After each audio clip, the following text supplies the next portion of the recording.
मुख्यमंत्री योगी आदित्यनाथ ने अधिकारियों के साथ में बैठक की है और अधिकारियों को सीएम योगी के निर्देश भी दिए गए हैं।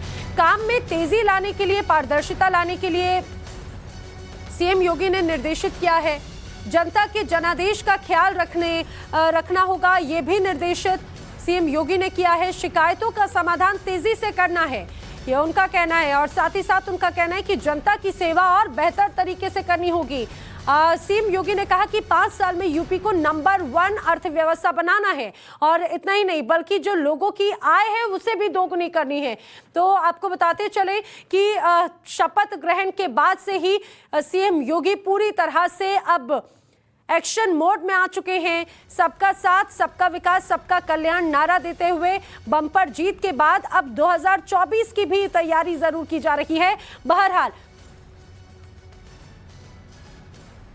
एक जो बैठक इस समय हुई, इसमें सबसे महत्वपूर्ण बात मुफ्त राशन अगले 3 महीने तक जारी रखने की बात सीएम योगी आदित्यनाथ की तरफ से की गई। इसका ऐलान किया गया। 15 करोड़ लोगों को इस फैसले से फायदा हुआ है और इस फैसले को इसीलिए निरंतर अभी जारी रखा जा रहा है। अन्य योजना, यूपी में प्रधानमंत्री अन्य योजना को 3 महीने तक और यूं ही आगे बढ़ाया जाएगा, ये स्पष्ट किया जा चुका है। अब यूपी में मुफ्त अनाज का जो दायरा है उसे भी बढ़ाने की बात कही गई है। 15 करोड़ लोगों को फैसले से फायदा हुआ और इन लोगों को अब फायदा जो है इनसे छूटे ना, यही इनकी कोशिश भी रहने वाली है। यूपी में योगी 2.0 की सरकार बन गई है और अब योगी सरकार एक्शन मोड में है। सरकार ने 100 दिनों का एक्शन प्लान का ब्लूप्रिंट तैयार कर लिया है। इस प्लान में जो सबसे ज्यादा खास है, यूपी में उत्तराखंड में जिस तरह धामी सरकार यूनिफॉर्म सिविल कोड लेकर आने वाली है, ठीक उसी तरह यूपी में भी यूनिफॉर्म सिविल कोड लाया जाएगा। सरकार इस पर मिशन मोड में जुट चुकी है और इसके अलावा भी यूपी के लिए विशेष फाइनेंशियल पैकेज लाने की कोशिश की जा रही है।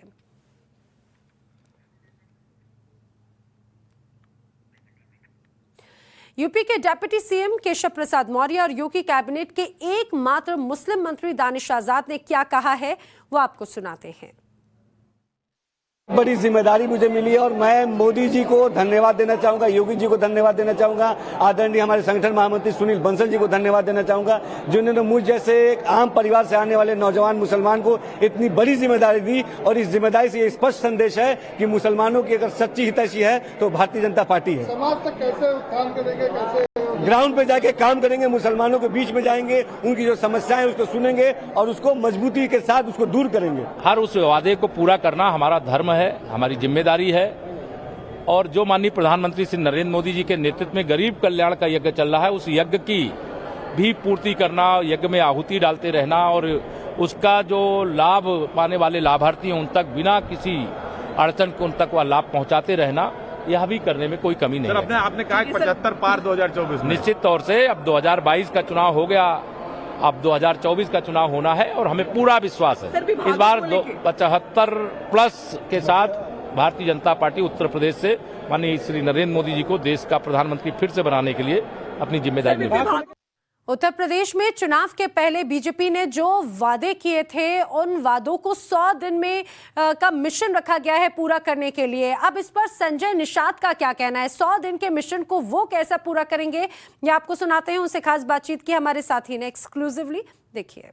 संकल्प को 100% पूरा किया था और उसी को सुदृढ़ करना है। आगे जो भी दिशा निर्देशों का संजय निषाद जी का पहला एजेंडा क्या होगा, क्योंकि आप लगातार छोटे भाई बड़े भाई की बात करते रहे हैं। बड़े भाई का आदेश का पालन करके उसको धरातल पर उतारना, उसे गरीबों तक पहुंचाना मेरा पहला एजेंडा होगा। निश्चित रूप से 6 तारीख को निषाद राज के किले पर एक जयंती है निषाद राज की और भारतीय जनता पार्टी को बधाई दूंगा कि मछुआरों को कोई देखा नहीं था 70 साल से और आज मछुआरों के दिलों में पूरा देश में एक उत्साह है।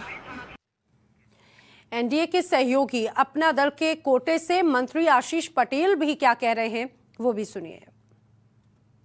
आशीष पटेल हमारे साथ हैं, अपना दल के कार्यकारी अध्यक्ष हैं। आशीष जी, पहली बैठक होने जा रही है मंत्रिपरिषद की परिचयात्मक बैठक के बाद, तो क्या कुछ रोड मैप रहेगा इस बार? प्रदेश का हित सर्वोपरि। आपकी ओर से चूंकि पिछलों की पार्टी मानी जाती है अपना दल, तो और 2024 का चुनाव भी आपकी पार्टी तीसरे नंबर की पार्टी है, तो वो चुनौतियां कैसे दूर की जाएंगी ताकि पिछड़े जुड़ सकें? मैंने फिर कहा, हमारी पार्टी अपनी चीजों पर कायम है और आगे भी कायम रहेगी। धन्यवाद।